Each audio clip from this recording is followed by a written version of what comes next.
There is a moment most people remember, even if they never talk about it. You walk into a room full of people. You are prepared. You are capable. You have done the work, and yet nothing happens. Conversations continue without you. Decisions are made around you.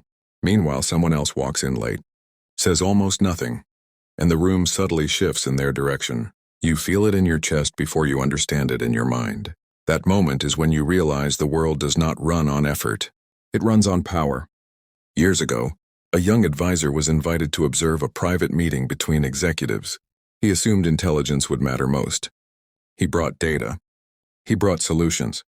He spoke early. He spoke clearly. And he was never invited back. The man who controlled the room barely spoke. When he did, it was quiet, measured. Everyone leaned in. He did not convince. He assumed. He did not ask. He positioned. That advisor learned a lesson most people never recover from. Being right is irrelevant if you are not necessary. The world divides itself naturally into two types of people: those who move pieces, and those who are moved. The difference is not talent. It is leverage. Most people try to approach power with honesty, openness, and goodwill. They believe connection is about being seen for who they are. That belief keeps them invisible. Power does not reward intention. It rewards usefulness. Machiavelli understood this centuries ago, not because he was cruel, but because he was precise. He observed human behavior without comforting illusions.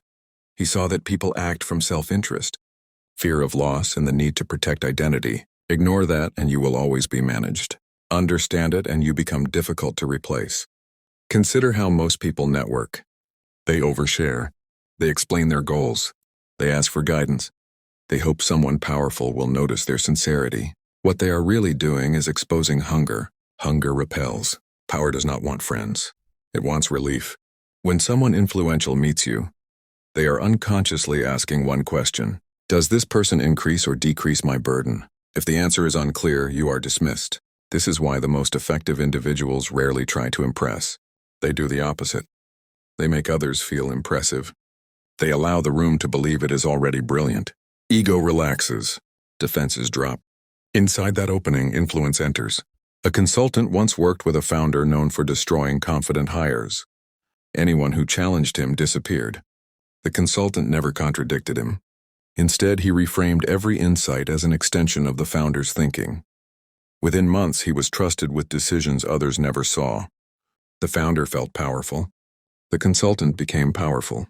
Another mistake people make is visibility. They are always available, always responsive, always eager. They think consistency signals value. Scarcity creates value. When you are not always accessible, your absence creates weight. People notice. They wonder. They assign importance. Presence becomes a reward, not a right. Then there is the illusion of kindness.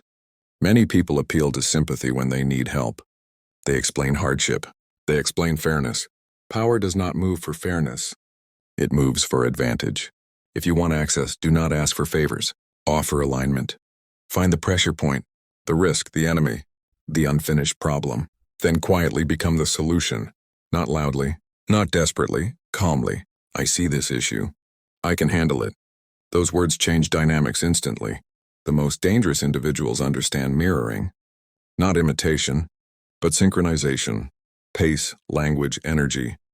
When someone feels understood at a subconscious level, trust forms without debate. They do not trust you because you convinced them. They trust you because you feel familiar. Information is another lever. Not noise. Not gossip, signal. Truth others are afraid to deliver. When someone relies on you to understand reality, you are no longer optional. But never give everything away. Dependence is built through controlled access. The deepest bonds are not formed through agreement. They are formed through shared opposition. A common enemy. A mutual frustration. A sense of we see what others do not. Loyalty is forged there. People also live inside stories about themselves. The ruthless leader wants to be seen as noble. The visionary wants to be seen as disciplined. Support the story and they protect you. Challenge it and you are removed. This is not friendship. This is structure. Powerful people are under constant pressure. If you add chaos, you are discarded. If you reduce stress, you are remembered. Calm is currency. The rarest trait is emotional stability under pressure. Become that and doors open quietly. Adaptability matters more than identity. Fixed egos break, fluid ones survive. Adjust your form to the environment. Blend until influence is required. Finally, there is one law that governs all others. You must not need power to engage with it. The moment your worth depends on approval, you lose leverage. True authority senses independence immediately. When you can walk away, your posture changes. Your voice settles. Your presence sharpens. That solidity is magnetic. Power is lonely because everyone bends. When it meets someone who does not, curiosity replaces control. This approach sounds cold because it is clear. The world you live in was not built on transparency. It was built on understanding human nature. You can remain passive, or you can learn the rules that already govern the game. These principles do not chain you. They unlock doors, but knowing them is meaningless without discipline. If you are ready to stop observing and start positioning, make the choice now. Subscribe not for the channel, but as a signal to yourself that you are done being invisible. With that said, thanks for watching, and until next time.